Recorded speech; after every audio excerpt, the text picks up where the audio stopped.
Hello, everybody. Thanks for tuning in to another episode of Hey Man, It's Okay.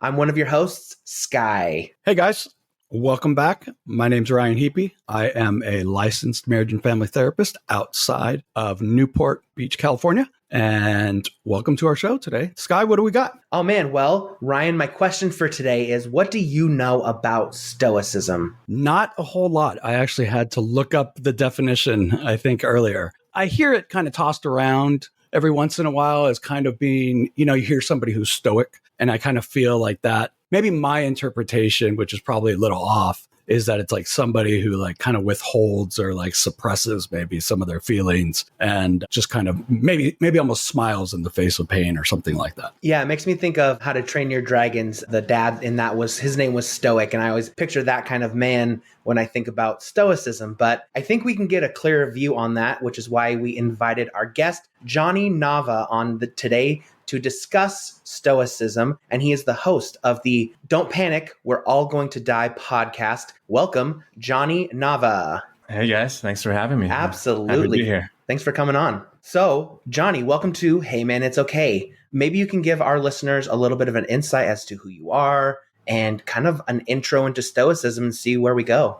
Sure. Yeah, I'd be happy to. Well, thanks for having me, guys. I love the theme of the podcast. I love the name of the podcast. So very happy to be a guest. I'm usually in the host side of the table. As you mentioned, host of the Don't Panic, We're All Going to Die podcast. But I guess, a little bit about me. I live in Los Angeles, 30 years old. And I initially kind of started my creative journey as a writer. So I like to write nonfiction and fiction. But how I kind of got into this journey of podcasting was after graduating college. I think I had a bit of an existential crisis, and I tried a few different ways to try and remedy it. So, religion is oftentimes one way people try to do it. I tried therapy and I tried taking antidepressants, and I felt like all of them offered a little bit of something for me, but none of them really helped me get over the hump or really address any of the existential problems I was having. And so as kind of like a last ditch effort, I started reading into philosophy as a way to maybe explain some of these questions that I was dying to know the answers to. And on the way of doing that, I had someone recommend to me this book called Meditations.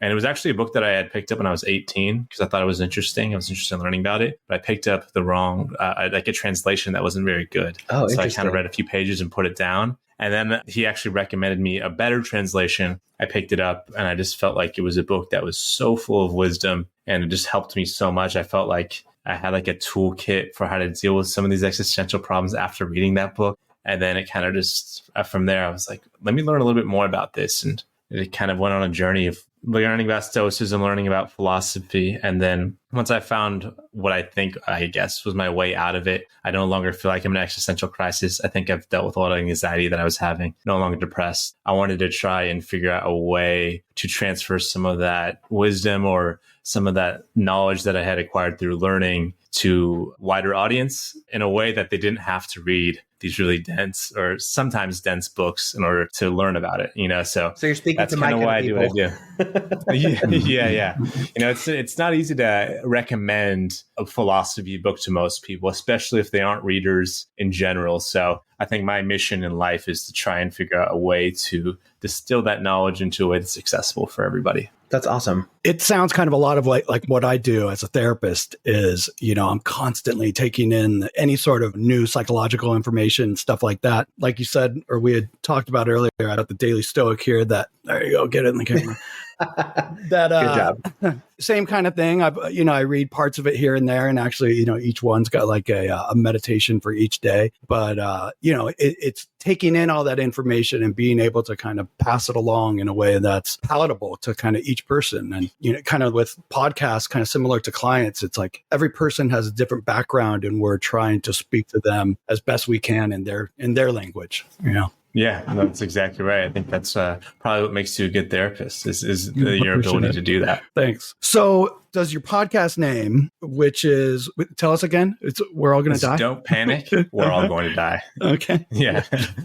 It's supposed to be sardonic. Did that come from a Stoic philosophy? I think when you have an existential crisis, I think one of the most troubling questions is what happens after you die. if you're brought up in a Christian or a Catholic faith, the answer is you go to heaven. And regardless of what religion you are, usually they have some type of answer for that question. But if you end up doubting your faith or becoming a little bit wayward in that way, that becomes a much scarier question, is what happens after we die. And so I think a lot of what my time spent was trying to figure out, not necessarily the answer to that question, but how do I deal with feeling like I don't know the answer to that question? And I think philosophy was a really useful tool in navigating those feelings of, having an existential crisis. So the title "Don't Panic, We're All Going to Die" it's kind of a play on that. It's saying, hey, I know this is a really scary question, but hopefully if you listen to a few episodes of this, we can kind of break down those fears a little bit and help you maybe find some tools that will help you address some of these feelings yourself. Awesome. Before we get moving forward, can you kind of give us a general overview of what your understanding is of Stoicism? So our listeners and Ryan and I also have like a clearer view of what is involved with this. Sure. Yeah, I'd be happy to. I would say that I'm a student of Stoicism. I'm not, I know a lot about Stoicism, but I'm certainly not an expert Stoic by any means. But Stoicism, I think if you were to boil it down to like one sentence about what it encapsulates, it's a practical philosophy that's based on the idea that you can't control what happens to you, but you can control how you respond to it. Within that, there's a lot of different, teachings within Stoicism, but historically it's a Greek and Roman philosophy. It started with this guy named Zeno, who was interested in philosophy, and he started studying with academics around Athens. At the time, there was a lot of different schools of philosophy because after Socrates and Plato and Aristotle had kind of made their imprints on Western thought, I think a lot of different people learned from these guys and then tried to apply their own teachings onto it. And so you had Cynics, you had Epicureans, and I've always really gravitated towards Stoicism. But Stoicism is really just one school in a number of schools.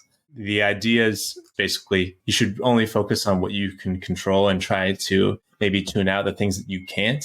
But within it, there's also the four main virtues of Stoicism, which are justice, courage, wisdom, and temperance or discipline. And so I would say I like to call it the Mount Rushmore of Stoicism. There's I would say four main Stoics, and they would be Marcus Aurelius, which a lot of people are familiar with. He's the one who wrote Meditations. He's also Joaquin Phoenix's dad in Gladiator. But he was a Roman emperor who had a journal that was not meant to be published, but ended up being published. And that's kind of I would call it more or less a kind of a Bible of Stoicism. There's also Seneca. He was involved in politics. He was basically the hand of the king for Nero, which he kind of gets a bad rap for, but he's a really, really wise person. He wrote a lot. And his most popular work, I actually have it right here. It's called Letters from a Stoic. And these are letters that he wrote to his friend Lucilius, just kind of advising him on life. And then there's also Epictetus, who wrote Discourses. He was a slave in the Roman Empire. And so a lot of the teachings of trying to focus on what you can control and tune out what you can't comes from him because, he was a slave and he did not have a control over a huge portion of his life. And then, the fourth spot's kind of open. Some people would say Zeno because he founded it. Other people would say Chrysippus. It would be the fourth main Stoic because he's the one who captured a lot of Stoic teachings in text, a lot of which have been lost. But I would say that those are, if you're interested in Stoicism, all those guys would be a great place to start. So hopefully I did justice in summarizing it. I think that was a great summary, actually. Absolutely. Me too. What was it that really captured you? I know you talked about that first book that you read, but was there, really a teaching in there that just, where you were just I got to get more of this? Yeah. I think when you kind of start to wade into the Stoicism pool, tend to gravitate towards one of these guys that I just mentioned because they kind of have an emphasis on specific ideas in Stoicism. And so I had this guy who was on my podcast. He really gravitates towards Epictetus because he likes the idea that this guy was a slave, and he likes the idea of he just finds his teachings to be very sincere for that reason. But I always liked Marcus because Marcus had all this power. He could have done anything that he wanted with it, and yet he decided to focus on being a wise ruler, which I really like. But I think what really stuck out to me is just some of the quotes in Meditations. There's a couple that come to mind, which is the soul is colored the quality of its thoughts. Or there's one that says, waste no time discussing what a good man should be, just be one. And so just like really simple quotes. Actually, the Daily Stoic that you mentioned, it's usually just one Stoic quote and then kind of like a summary on what that teaching is. And so I think with Marcus Aurelius, the way he writes was just so clear to me. And the fact that it's a journal. So with Seneca, he wrote to a friend. With Epictetus, he was a teacher. But Marcus, his journal Meditations was not supposed to be published. It was just things that he was writing to himself so that he could try and be a better person. I just connect with that a lot because I'm an overthinker myself and I spend a lot of time in my own head. And so to be able to kind of take some of these things that he was telling himself and then to start telling it to myself, I found to be very useful in terms of figuring out how to apply this philosophy to real life. What we get from this is day-to-day thoughts of a Roman emperor, right? Maybe at the time, and this is 2,000 years ago, right? Something like that. I think it was like 100 AD around there. And, the most powerful probably one of the most powerful, if not the most powerful man on the planet at the time. And we're getting his daily thoughts. Yeah. And they are still so relevant and wise and, kind of on point today, 2,000 years later. I don't know, that just like fascinates the hell out of me. You and me both, Ryan. I mean, I think that's one of the things that I like the most about it is that it's and you'll read these books and you're like, I cannot believe this is written so many years ago because it is so relevant. But I think one of the things that I find really interesting about philosophy is how much it kind of repeats itself through different schools of thought, through different religions. I mean, if you look at Stoicism and compare it side by side with Buddhism, there's a lot in common. There's a lot in common between the two. And I think it speaks to universal truths that I think that, different cultures and different religions and different people throughout time have kind of discovered. And I feel like most of the time, the reason these books are popular is because they kind of tap into that a little bit. People haven't changed that much in the time that we've been alive. And I think it's just hard to remember that when we have so many distractions in our day-to-day life. Yeah, for sure. That's pretty interesting. I think the whole idea behind that is fascinating to me. You've definitely piqued my interest, and I definitely want to look into it a little more. It sounds like there's some good lessons for people who are kind of like trying to figure life out a little bit. I like what you said, where you said, don't discuss what it means to be a good man, just be one. I love that quote. That's great. But yeah, I definitely want to look into it. Is there another teacher who's more modern these days who you kind of follow? Yeah, sure. Well, I mean, I'm trying my best to I guess try and be one at some point, but I definitely would not consider myself one. I'm just kind of on the path. I'm just the curious one. I feel like I'm just trying to ask questions. Who I really look to is I had this guy named Massimo Pigliucci. He's from Rome, actually, which is really interesting. He has like 4 PhDs. He's written like 16 books. And he actually is the one who introduced me to Stoicism because when I had that copy of Meditations that didn't really work for me, I was like, I still really want to learn about this. And he had a book out called How to Be a Stoic. And I was like, this looks like a good entry point. And it was an excellent entry point. And so he's written a lot of books on it. He's very respected in the community. And I would say he has written a lot of really good books on the topic. I think the leader in Stoicism today would be Ryan Holiday, who wrote the Daily Stoic, which is a book that you held up. He's really great. I think he's like 36 too. So he's like a pretty young guy. Yeah. And I see him on TikTok all the time. I don't think that I would be doing what I'm doing if it wasn't for him because, I think he's also a college dropout, which I think is really interesting. I think sometimes, I mean, I know that you're a licensed therapist, Ryan, so maybe you can't relate to this as much, but I think sometimes people can get intimidated by their sense of regular guidance that they have about themselves. Like, I can't talk about this. I don't have a degree, but all these things are universal. So I don't think anyone should feel that way. But I would say Ryan, to answer your questions, I think Ryan Holiday, Massimo Pigliucci, and then I always find it really interesting. There's a lot of people who are successful and you don't really know that they know about Stoicism, but then you'll catch them in an interview and they're like Chris Bosh is an example, who played for the Miami Heat when they had LeBron James. And he's he probably a student of Stoicism himself, probably not someone you would expect, but there's a lot of people who I think have a familiarity with some of these things, but there's not a ton of people writing about it right now. So no, I think that's why these conversations are so important. I almost feel like it's sort of having a little movement, with Ryan Holiday. And I think, the Daily Stoic and some of these other books that he's got, have really kind of captivated at least a little bit of the culture. I think as we're all trying to find and figure out like how to get through life, like you said, whether that's through like therapy, religion, stoicism, that we hope that there's some sort of formula out there that, at least maybe will guide us just a little, in the right direction. And especially if some of us, didn't grow up with mentors or people to guide us, then we really do look to, somebody like a Ryan Holiday who's done some of this work. And hopefully soon you, Johnny, that would be really cool. How do you have an idea of like how do you want to just like keep doing the podcast, or is there almost a lane in teaching it as well? Or have you thought about, I think being a Stoic coach or something like that? Yeah, I would love to be a Stoic coach one of these days. I think I need to get a little bit better at implementing it in my own life first. There's definitely a lot of things I still struggle with. But actually, I started writing a book called Don't Panic, We're All Going to Die. And I thought it was like a really cool thing. And then I realized I can't sell this because nobody knows who I am. And so I was like, maybe I'll start a podcast.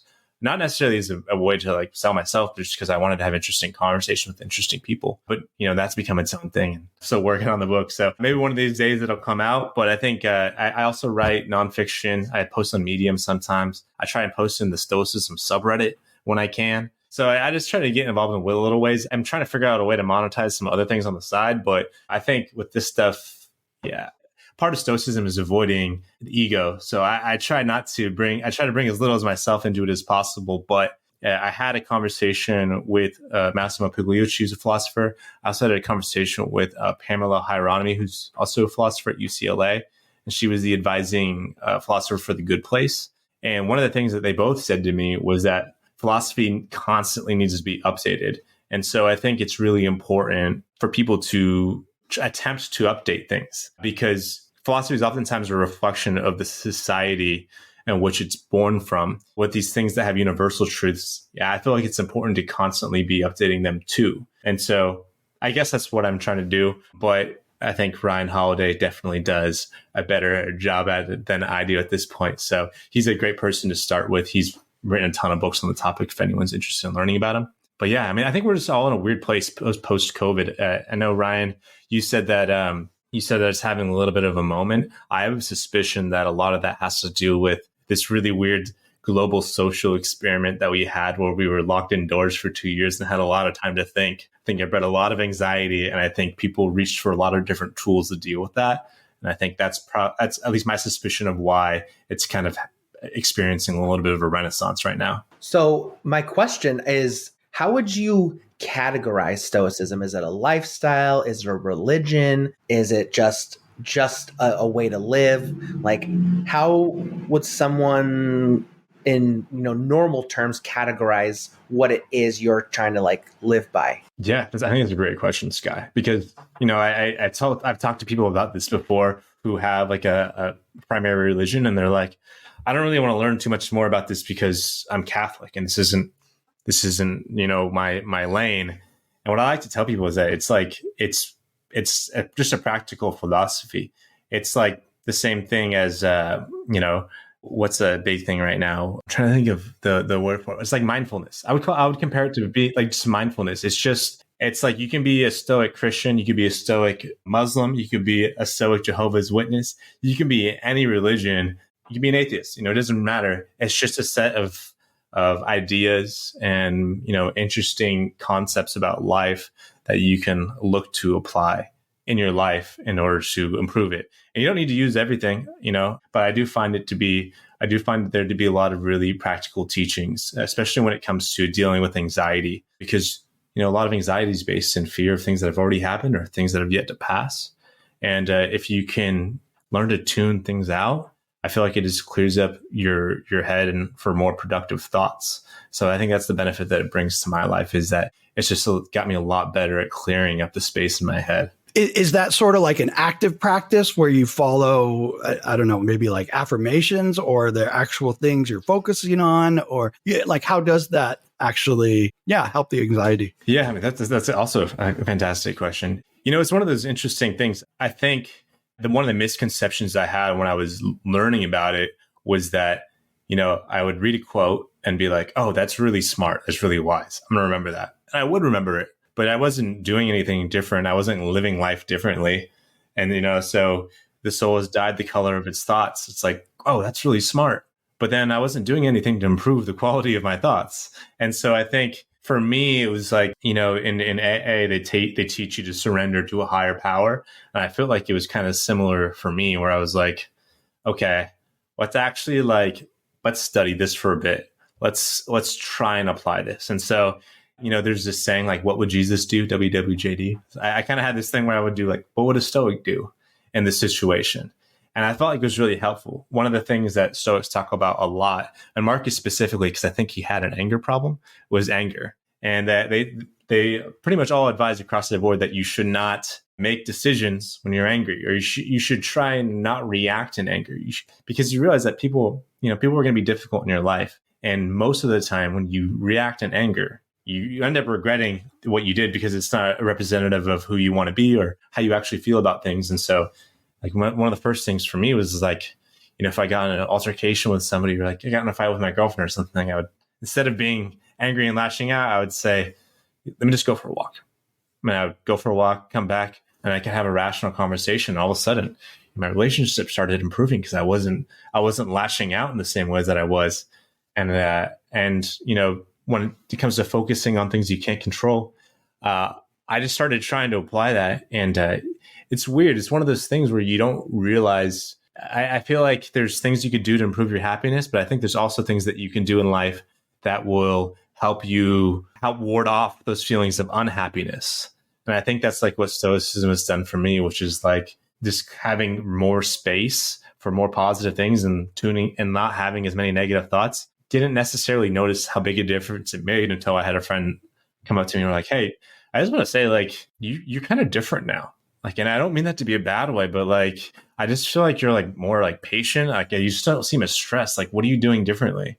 And it's, and I think I definitely credit it to Stoicism, trying to actually apply these things. It's almost like a way to really evaluate or reevaluate the way we're operating, in life and kind of what's important to us. This is something I find fascinating a lot of times when I first meet clients, is possibly like a lot of times maybe they've never even evaluated or explored their use of emotions and kind of the purpose of them. I remember one time I had a client tell me that for some reason, he had somebody teach him that almost every thought and every feeling he had to be honored and therefore almost acted out, right? And the amount of like chaos that was coming into this guy's life because every emotion had to be fulfilled. And that, something like that had never been really questioned. And it was, it was through kind of our work that he finally kind of took a look at just like that, like anger and what anger was doing,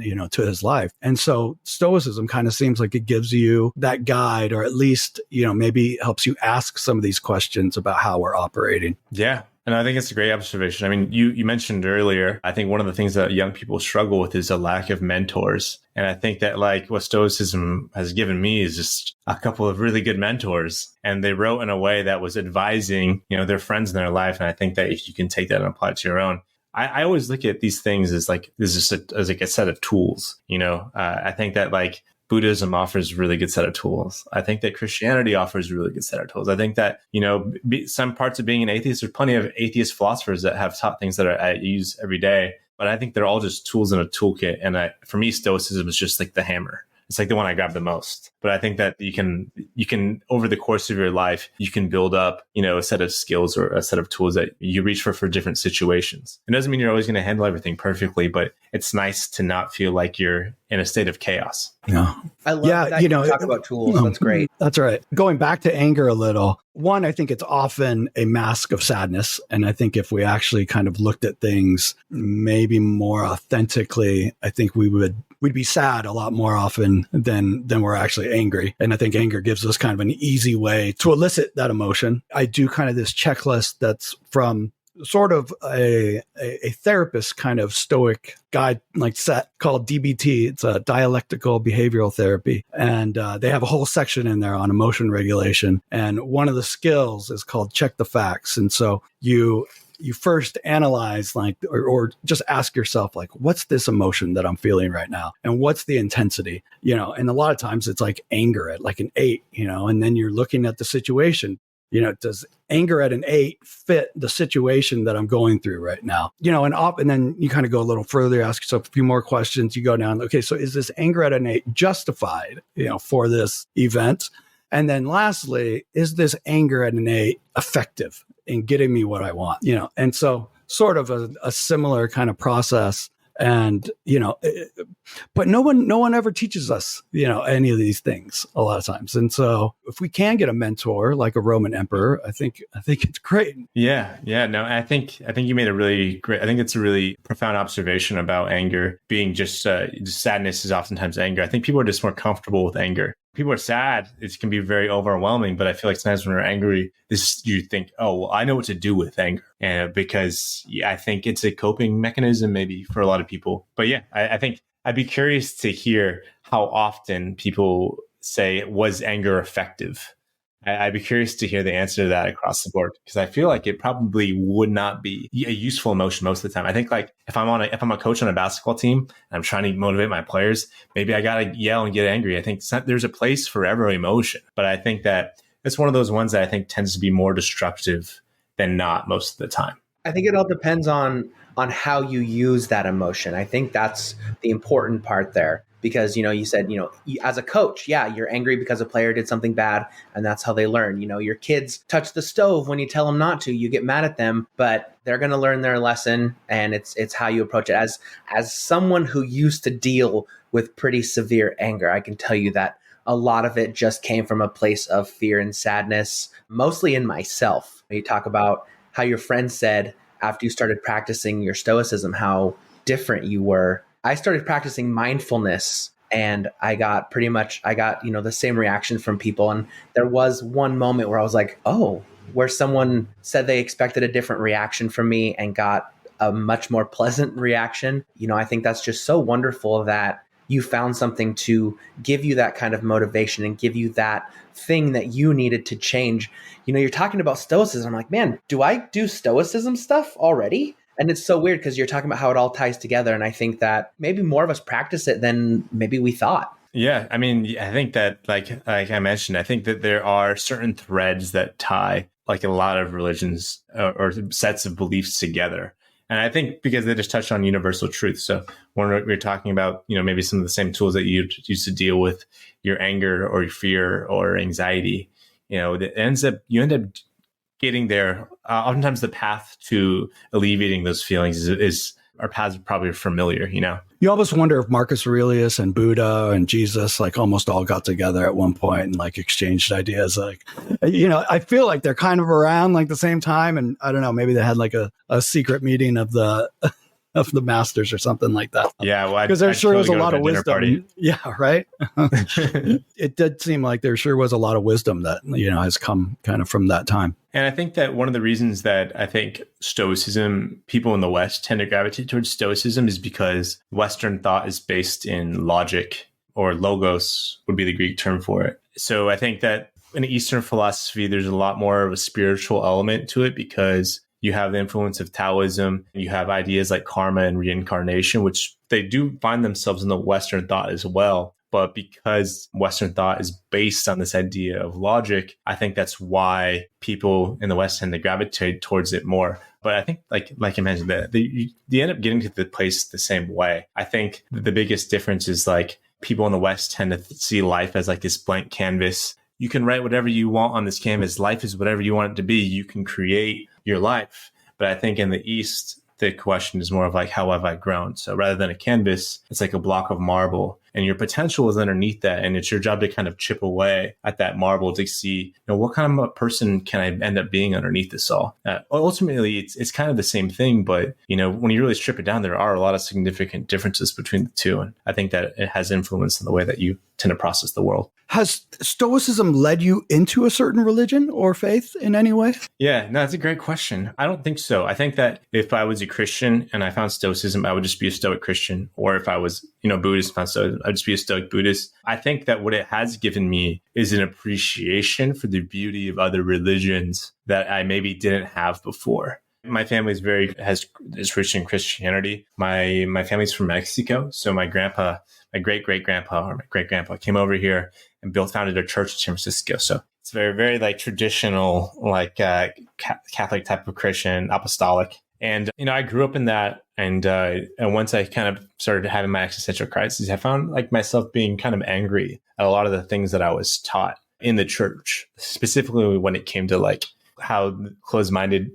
I felt like I was to certain lifestyles. I felt like I had a lot of resentment for it in that. But in getting through Stoicism, it's just kind of opened my mind a little bit more to some of the positive aspects. And I try to take the good, leave the bad behind. So now when I look at Christianity, I don't look at it as, all Christians are homophobic or anything like that. I look at the story of Jesus, and I think that it's an amazing metaphor for grace and forgiveness. And I think that like this idea that nobody is beyond redemption is actually like a really beautiful philosophy to try and apply. And if you can make room in your heart for forgiveness, I think that's a wonderful thing.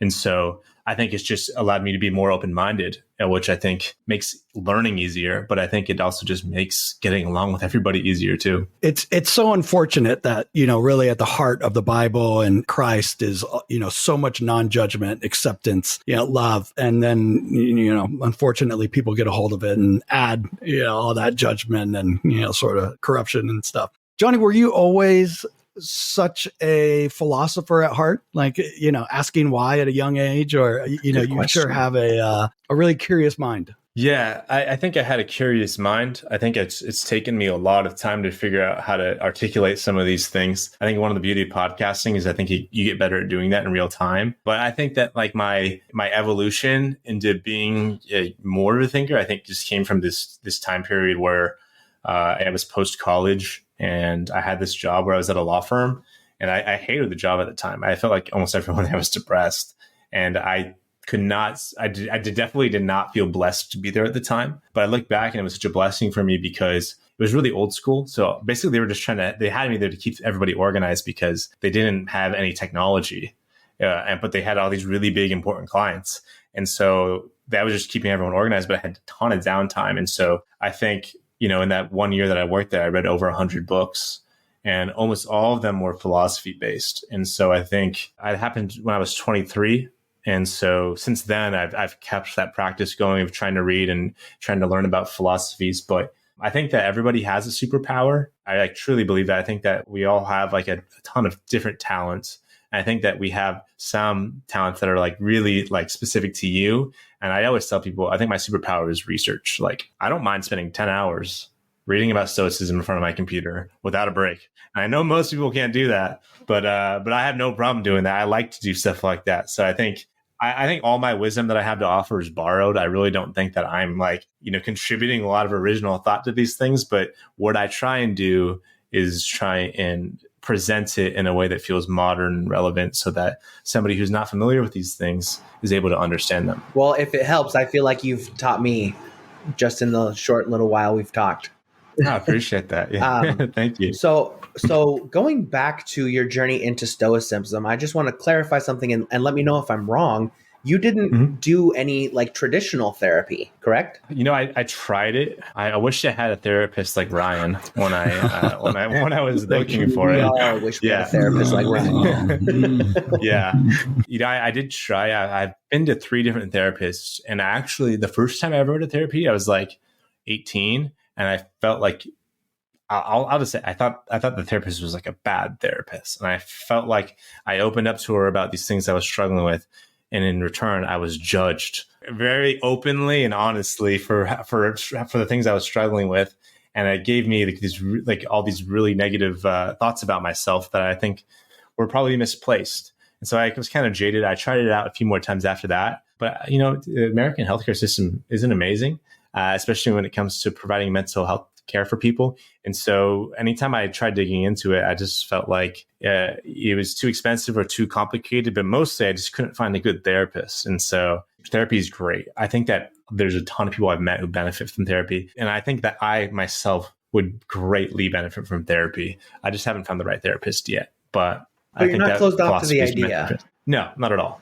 Okay. Not at all. Okay, cool. Yeah. I just think that you being able to find the peace through your study of Stoicism is just so wonderful because, not everybody can find that and work through this journey on your own. And I think it's commendable that you've been able, I know you're not on your own, but I think it's commendable that you searched for this on your own and kind of delved into it a little bit. And it's helped you so much because it seems like it's, you talk about having a tool bag. Can you tell us maybe some of the other tools that you use to help yourself besides Stoicism? Yeah, sure. Well, yeah, I mean, I think that to maybe jump off a little bit what you were saying, I think the reason I try to bring up the fact that I haven't gone to therapy is just because I think that it's not always an option for everybody.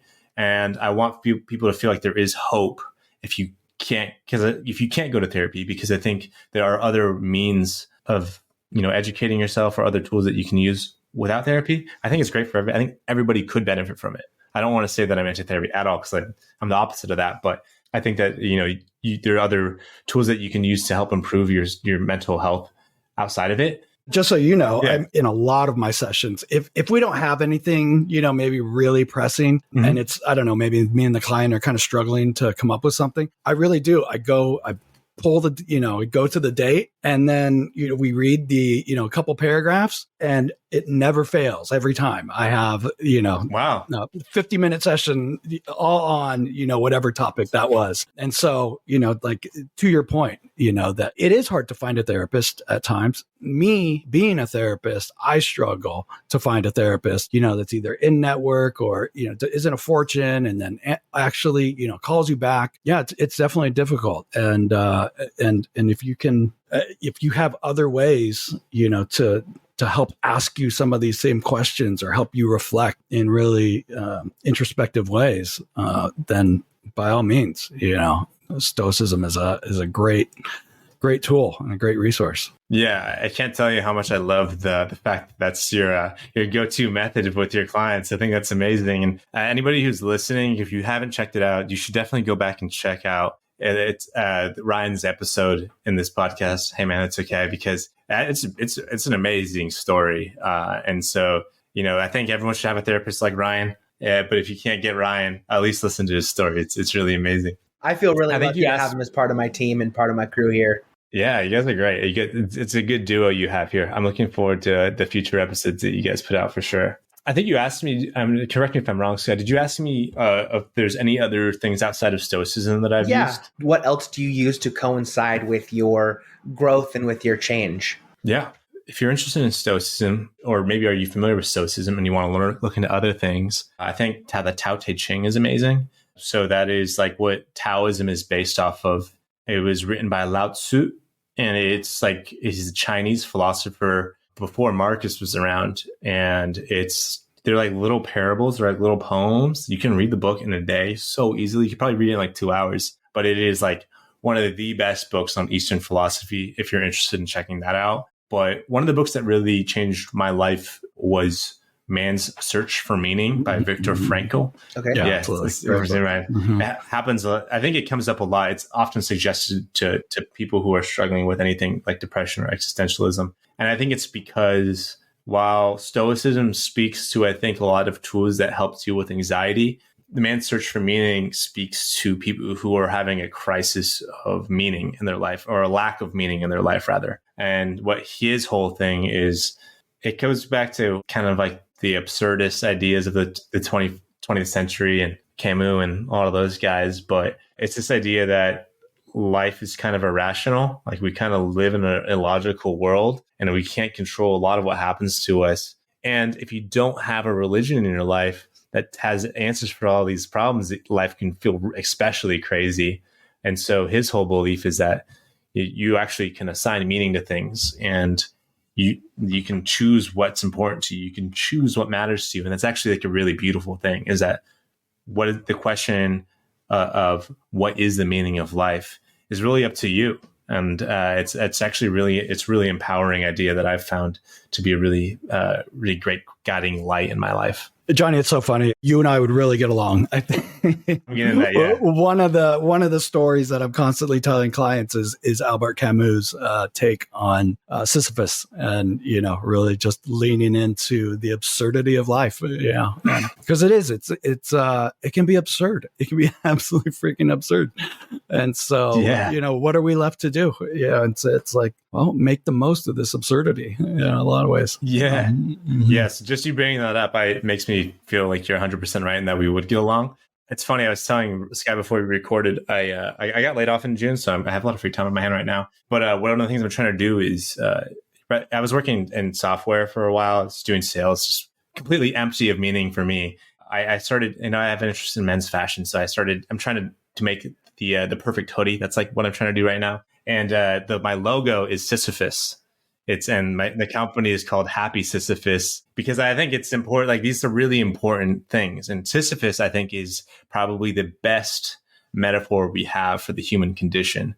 And so, I don't think that anybody has ever been like, there's a lot of like apparel brands right now that are like based on like mental health.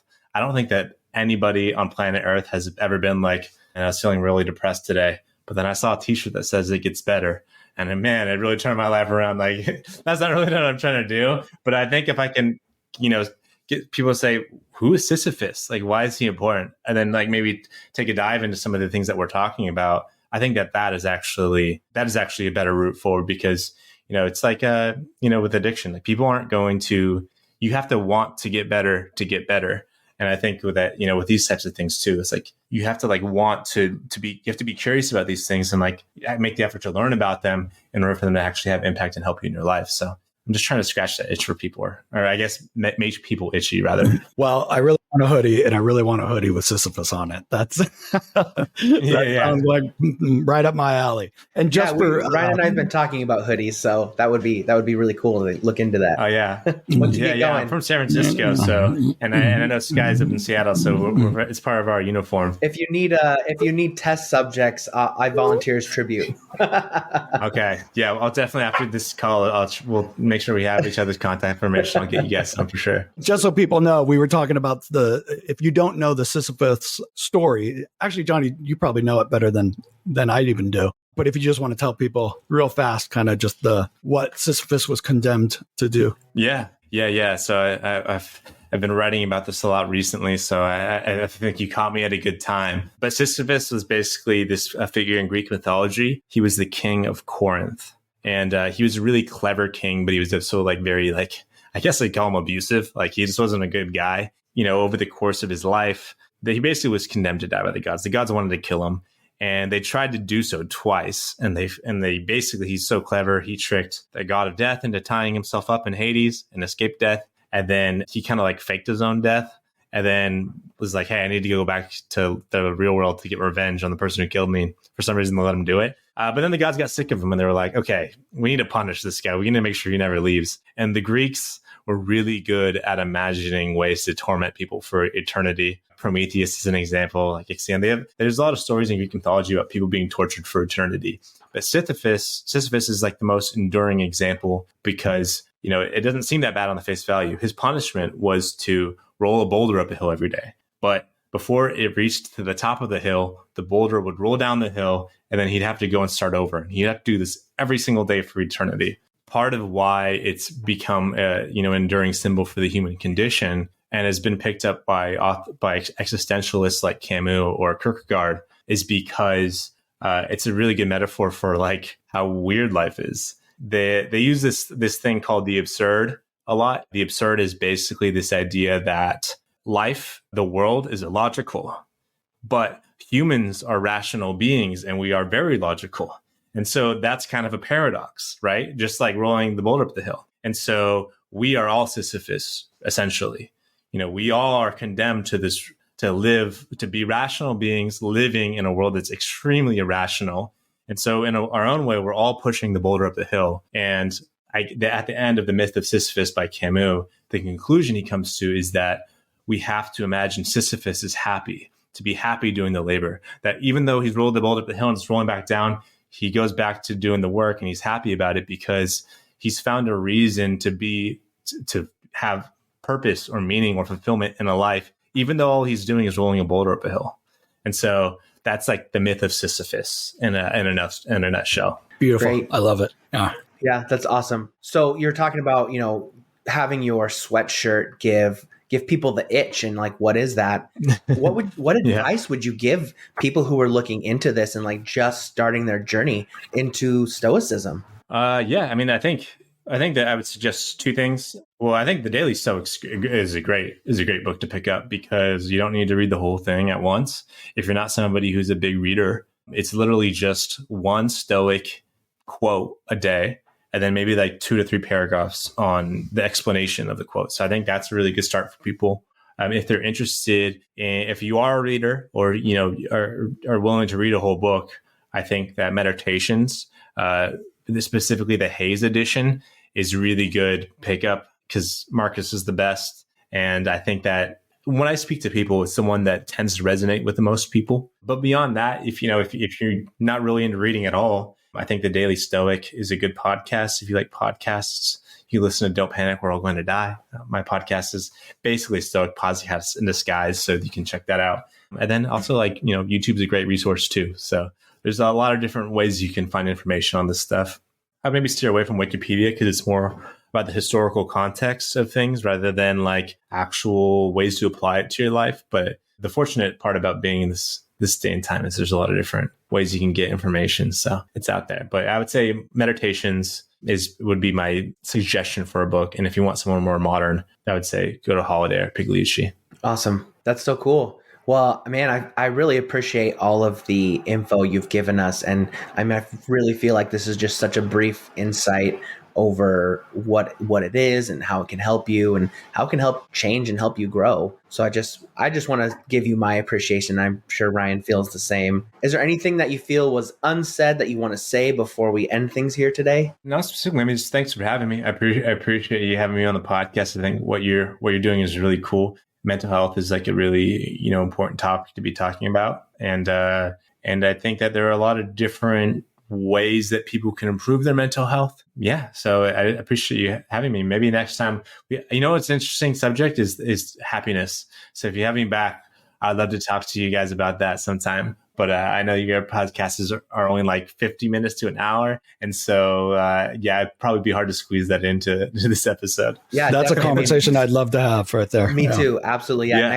Next time you're on, we'll talk about happiness and how people find it and all that stuff. That'd be super exciting. And, obviously we'd love to have you on again because you're such a wonderful guest and new friend of the show. That. Yeah, definitely. I'll be keeping an eye on future episodes. I'll be listening, and I live in LA too, Ryan, so maybe we get lunch sometime or something. Yeah, that'd be great. Well, I definitely want to know when those hoodies are going to launch. Yeah.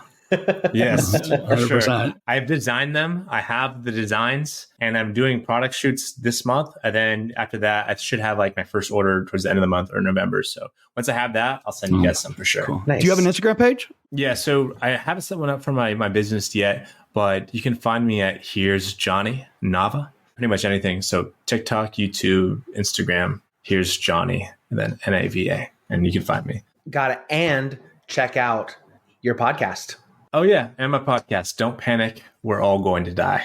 If you're interested in topics like this, I try to bring in a guest every time. So each episode's a guest. And we've had some pretty cool guests. Kevin Kelly is like a huge mentor of mine, kind of indirectly, but I've connected with him through the podcast, and he's been an excellent mentor since then. So if you're interested in checking it out, maybe start off with one of those episodes because he is the GOAT. And he also wrote the book that The Matrix is based off of. So interesting. He's a really, really interesting person. I think I saw you had was it the lead singer of Portugal, the Man also? Yeah, dude. Yeah. John Gorley, he's the coolest guy in the world. And I'm not even just like saying that as like, because he was on my podcast, like he's so cool. He's like really humble and so kind and also like really smart and articulate. And he's just like a super generous person. He's someone I look up to a lot.